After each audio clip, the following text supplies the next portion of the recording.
আমরা যারা এই মার্কেটের মধ্যে আছি, আমরা সব সময় চাই যে নিচের দিকে কিনবো আর উপরের দিকে বেচবো, তবেই আমাদের প্রফিটটা আসবে।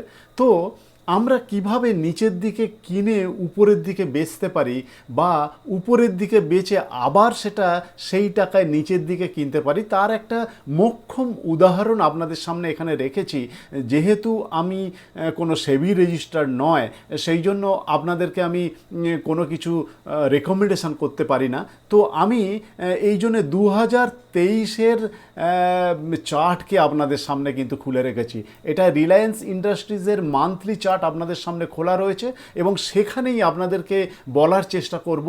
আমি যদিও এটা 2023-এর চার্ট, তবুও এই ধরনের চার্ট যেখানে পাবেন সেখানে কিন্তু আমরা লোয়ে কিভাবে কিনতে পারি এবং তার প্রবাবিলিটি কতটা উপর পর্যন্ত যাওয়ার, সেই ব্যাপারটা আপনাদেরকে ধরতে সাহায্য করবে। চলুন আপনাদের সামনে আমি কিভাবে ব্যাপারটাকে করি সেই ব্যাপারটা আপনারা দেখুন। ইনফ্যাক্ট আপনারা বলতেই পারেন যে যেহেতু এটা 2023-এর চার্ট, তো আমরা আগে থেকেই আমি সেই অংশটাই তুলে রেখেছি যেখানে এই নিচে কিনে উপরের দিকে বেচা যায় কিনা এই ব্যাপারটা দেখানোর জন্য। তা কিন্তু নয়, আপনারা এইভাবে যদি যে কোনো চার্টকে দেখেন, এটা মান্থলি হোক, উইকলি হোক বা ডেইলি হোক, সেই ব্যাপারটা আপনারা প্রুভ করতে পারবেন। এবং যদি প্রুভ করতে অসুবিধা হয়, তাহলে আপনি যে কোনো চার্টকে আমায় কমেন্টে জানাবেন। আমি সেই চার্টটা খুলে কেন হয়নি বা কী জন্যে হয়েছে বা কোথায় হয়েছে সেই ব্যাপারটা আপনাদেরকে বলে দেবো। তার কিছু নির্দিষ্ট নিয়ম কানুন আছে, সেই নিয়ম কানুনগুলো আমাদেরকে মানতে হবে। তো আমি এখানে কিছুটা আপনাদেরকে ইঙ্গিত দেওয়ার চেষ্টা করব, তাতে করে আশা করি আপনাদের অনেকটাই উপকার হবে। তো চলুন, কিভাবে আমাদের প্রথমত দেখতে হবে যে নিচে আমরা কোথায় কিনতে পারি, আমরা এন্ট্রিটা কোথায় করতে পারি এবং তার স্টপ লসটা কোথায় রাখতে পারি। আমরা যদি ছোট্ট স্টপ লস করতে পারি, তাহলে কিন্তু আমরা একটা বড় প্রফিটের সম্ভাবনা দিকে আগাতে পারবো। তো সেই ব্যাপারটা আমাদের প্রথম জানতে হবে।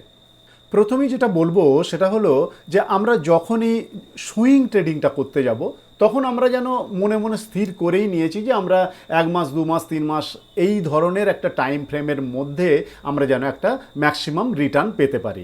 তো সেই রিটার্নটা পেতে গেলে আমাদেরকে লোয়েস্ট লেভেলে কিনতে হবে এবং উপরের দিকে বেচতে হবে। আমরা প্রথমেই একটা কিন্তু নিচের দিকে এসেছে এমন কোনো চার্ট, যেটা স্টকের চার্টকে আমরা দেখব। সেই জন্য অ্যাজ এ রিটেলার আমরা একটা নিচের দিকে এসেছে, একটা ডাউন সাইডে এসেছে এমন একটা চার্টকে আমরা লক্ষ্য করব, এবং পরবর্তীকালে উপরে যাবে কিনা সেই সম্ভাবনা কিভাবে আমরা খুঁজতে পারি এবং কোথা পর্যন্ত যেতে পারে তার সম্ভাবনাটা আমাদেরকে লক্ষ্য করতে হবে। তো আমি এখানে দেখলাম যে এই সময়ে মান্থলি চার্টে পরপর 1 মাস, 2 মাস, 3 মাস, 4 মাস এখানে কিন্তু একটা আমরা নিচের দিকে আসার ব্যাপারটা লক্ষ্য করছি চার্টে। এইবার যখনই এই ধরনের নিচের দিকে আসার সম্ভাবনা তৈরি হয়, একটা জায়গায় গিয়ে আমরা দেখি যে চার্টটিতে কিন্তু একটা এখানে যেরকম দোজি টাইপের একটা ক্যান্ডেল বানিয়েছে। এটা আমাদের কিন্তু ইন্ডিকেশন দিচ্ছে। কি ইন্ডিকেশন দিচ্ছে না, আমরা একটা দোদুল্যমান যে এখান থেকে আরও নিচে যাব কিনা বা উপরে যাব কিনা, এই ব্যাপারটা আমাদের কিন্তু বায়ার আর সেলারের মধ্যে যে ব্যাপারটা চলে, সেই ব্যাপারে একটা দোদুল্যমান ভাব আছে। সেলাররা ভাবছে আরও নিচে নিয়ে যাওয়া, বা বায়াররা ভাবছে আরও উপরে আমরা যদি এখান থেকে বাই করি উপরের দিকে যাওয়ার সম্ভাবনা হতে পারে। সেটা মার্কেটের সিচুয়েশান অনুযায়ী বা বিগ প্লেয়ারদের মোটিভ অনুযায়ী সব কিছুই তাদের ওপরই নির্ভর করছে। আমরা শুধু তাদের অনুসরণ করে কিছুটা টাকা আমরা এখান থেকে পেতে পারি কিনা সেই চেষ্টাই করতে চাই। সেক্ষেত্রে আমরা কিভাবে স্টার্ট করতে পারি? যখনই আমরা এই যে ডাউন সাইডের ক্যান্ডেলগুলো, রেড ক্যান্ডেলগুলো দেখলাম এবং তারপর এই ধরনের একটা ক্যান্ডেল যখন তৈরি হলো, তার মানে আমাদের দেখাচ্ছে যে মার্কেটে আর নিচের দিকে যাওয়ার প্রবণতাটা কিন্তু কম হয়েছে। মার্কেটে যাওয়ার প্রবণতা নিচের দিকে কম, এবার উপরের দিকে। আমরা কিন্তু এখানেই কোনো ট্রেড নেব না, আমরা নিচের লেভেলে নেব বটে, কিন্তু এখানে কিন্তু আমরা ট্রেড নেব না। কেন নেব না? না আমরা আগে বুলিশনেসটা আসছে কিনা। বিগ প্লেয়াররা সচরাচর যেটা করে থাকে তারা কিন্তু হাইয়েস্ট পয়েন্টে গিয়ে কোনো টাকা লাগায় না। আমাদের মতো যারা রিটেলার তারাই কিন্তু এই ব্রেকআউটে গিয়ে টাকা লাগাই। আমরা এই হাইয়ে টাকা লাগাই। কেন টাকা লাগাই না? ওহ, মার্কেট এত বাড়ছে, স্টকটা এত বাড়ছে, তাহলে আরও উপরে যাবে। সেই ব্যাপারটা আমাদের মতো রিটেলারদের কিন্তু হয়, কিন্তু বিগ প্লেয়ার যারা যারা বড় প্রফিট করে তারা কিন্তু অনেক নিচের লেভেলে সেই তাদের ইনভেস্টগুলো করে এবং পরে আমাদের মতো রিটেলারদের কাছে তারা বেচে এই নিচের দিকে আবার তারা কেনার জন্যে ওয়েট করে। আমরা কিন্তু সেই ওয়েটটা করতে পারি না। এটা সুইং ট্রেডিংয়ের কিন্তু একটা আমাদের ক্ষেত্রে একটা ব্যাড হ্যাবিট। সেই ব্যাপারটা আমাদের কিন্তু ডেভেলপ করতে হবে যে আমরা কিভাবে নিচের দিকে কিনতে পারি। আমরা নিচের দিকে কেনার যে প্রসেস, সেই প্রসেসটাই এই ভিডিওতে আমি পাটে পাটে বলার চেষ্টা করব। বিভিন্ন সুইং ট্রেডিংয়ের যে ভিডিও আনবো সেই ভিডিওগুলোতে আপনারা দেখলে, যদি আপনারা সঙ্গে থাকেন এবং আমার এই প্রচেষ্টা যদি আপনাদের ভালো লাগে তাহলে একটু লাইক করে আমাকে উদ্বুদ্ধ করবেন। আপনাদেরকে বলবো যে এখানে একটা ডাউন সাইডে আসার পর প্রথম এই মান্থে আমরা দেখলাম যে আগের যে নেগেটিভিটি ছিল সেটাকে কিন্তু কাটিয়ে উঠে বুলিশের দিকে গেছে। তো এই ব্যাপারটা আমাদেরকে কিন্তু লক্ষ্য করতে হবে। তো আমরা একটা নেগেটিভ দেখলাম, তারপরে একটা পজিটিভ দেখলাম। আমরা যখন এই নেগেটিভের পর পজিটিভ পাবো তখনই কিন্তু আমাদের লক্ষ্য করতে হবে যে আমরা কিন্তু এখানে ঢুকতে পারি। বিগ প্লেয়ার এখানে কিন্তু এসে গেছে। সেটা উইকলি চার্টে বা ডেইলি চার্টে দেখলে সেই ব্যাপারটা কিন্তু আপনাদের লক্ষ্য করতে হবে, লক্ষ্যে পড়বে। তো আমি যেটা মনে করি যে যখনই আমরা এই রকম নেগেটিভিটির পর একটা বড় ক্যান্ডেল পাবো, যেটা পজিটিভ ক্যান্ডেল, সেই পজিটিভ ক্যান্ডেলের থেকেই আমাদের কিন্তু ইনভলভমেন্টটা শুরু হবে যে আমরা এখানে এন্ট্রি করতে পারি।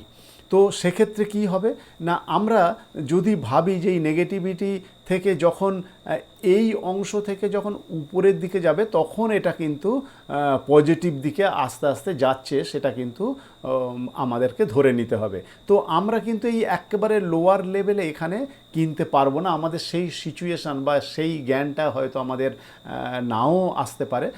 তো আমি বলবো এই জন্য আপনারা ওয়েট করুন, কিন্তু স্টকটাকে আমাদের মাথায় রাখতে হবে যে এই ধরনের একটা স্টকের প্রবাবিলিটি আসছে। এরপর যখন এটা ধীরে ধীরে উপরের দিকে যাবে তখন আমরা যদি দেখি যে এর হাইকে ক্রস করেছে তখন কিন্তু আমরা এন্ট্রিটা নিয়ে নিতে পারি। বা আমরা যদি এই মান্থটা ছেড়েও দিই, আমরা যদি এই বুলিশনেসের এই মান্থটা ছেড়েও দিই, সেই পরের যে মান্থ শুরু হবে এই যে মান্থটা, এই মান্থ থেকেও আমরা যদি এখানে এন্ট্রি করি এবং সেক্ষেত্রে যদি আমরা ছোট্ট একটা স্টপ লস রাখি, তাহলে কিন্তু তার প্রবণতা থাকে কোথা পর্যন্ত যাওয়ার। সেটা কিন্তু খুব ইজি। সেটা হচ্ছে কি, প্রথম টার্গেট কিন্তু আমরা পেয়ে যাব এখানে, দ্বিতীয় টার্গেট এখানে, তৃতীয় টার্গেট এখানে, চতুর্থ টার্গেট আছে এখানে, এবং এক্স্যাক্টলি দেখুন পুরো টার্গেটগুলোই পাওয়া গেছে। এটা কিভাবে পাওয়া যায় সেটা অন্য কোনো ভিডিওতে বলবো। এটা অ্যাকচুয়ালি আমার যে লার্নিংয়ের ক্লাসগুলো নিতাম সেখানে আমি বলেছি অনেককে।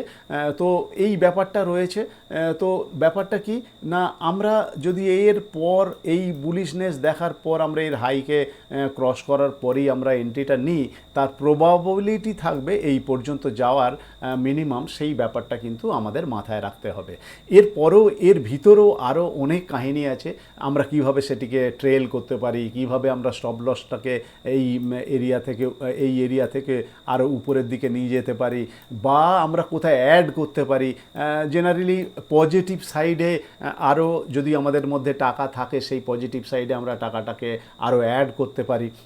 পজিটিভ সাইড মানে আমি এইটা বলবো যে মনে করুন এখানে আমরা এন্ট্রিটা নিয়েছি, তার স্টপ লসটা হয়তো এখানে রেখেছি, আর তারপর এই উপরের দিকে গেলে আমরা হয়তো কিছুটা বিক্রি করে দিয়েছি, কি এরপরে এখানে গেলে এই পর্যন্ত টার্গেট হতে আমরা কিছুটা বিক্রি করেছি, তারপরে এই যে নিচের দিকে কিছুটা এসেছে, যেটা ডেলি চার্টে গেলে হয়তো আপনারা দেখতে পাবেন, তখন আবার আমরা এখানে কিছুটা অংশ আমাদের রেস্ট অ্যামাউন্ট যেটা আমরা প্রফিট বুক করেছিলাম সেটা আমরা আবার লাগিয়ে দিতে পারি।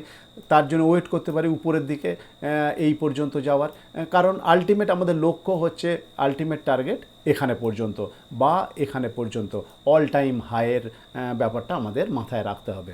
তো তো এইভাবে আমাদের বিভিন্ন চার্টকে দেখতে হবে। ঠিক এক্স্যাক্টলি একই রকমভাবে এখানেও কিন্তু ডাউন সাইডে গেছে, সেই ব্যাপারটা আপনাদেরকে দেখাতে চাই।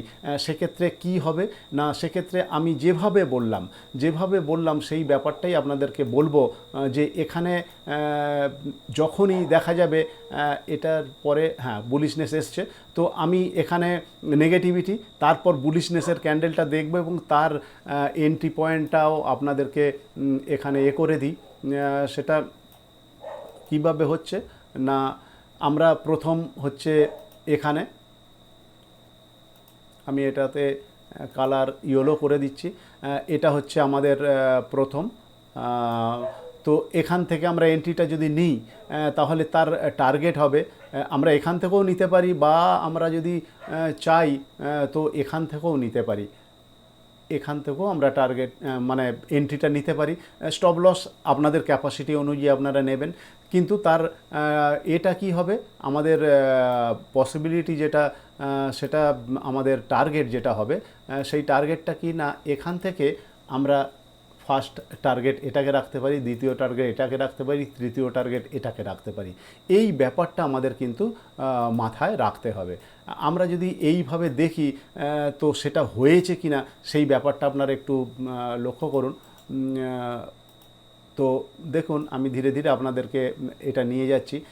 এখানে দেখুন বুলিশনেস এসছে, এখানে নেগেটিভিটি শেষ হয়ে গেছে, নেগেটিভিটি শেষ হওয়ার পর আমরা এখানে বুলিশনেস এই ব্যাপারটা দেখতে পেয়েছি। আমরা এখান থেকেও স্টার্ট করতে পারি বা এর হাইকেও আমরা যদি চাই এখান থেকেও এন্ট্রিটা নিতে পারি। আমাদের স্টপ লসটা আমাদের ক্যাপাসিটি অনুযায়ী রাখতে হবে। এরপরে যেটা করতে হবে যে আমরা ওয়েট করব যে এই পর্যন্ত যাচ্ছে কিনা। তো সেই ব্যাপারটা আপনাদেরকে আমি দেখানোর চেষ্টা করি যে সত্যি সেটা গেল কিনা। তো দেখুন পরপর কিন্তু এটা আমাদের হয়েছে এবং এর উপরেও গেছে, সেটা আমাদের দেখার বিষয় নয়, কিন্তু সিস্টেম যে এইভাবে আমরা যদি একটা প্রসেস করতে পারি তাহলে কিন্তু আমরা লোয়ার লেভেলে কিনে উপরের দিকে বেচার প্রচেষ্টা আমরা করতে পারি। তো সেটা কিভাবে আলটিমেট আর কি দেখতে হবে সেই বিষয়টা আপনাদের জানা দরকার। তো এটা অনেক বড় ভিডিও হয়ে যাবে, সেই জন্য আমি অন্য কোনো ভিডিওতে তার ইনপুটগুলো দেওয়ার চেষ্টা করব।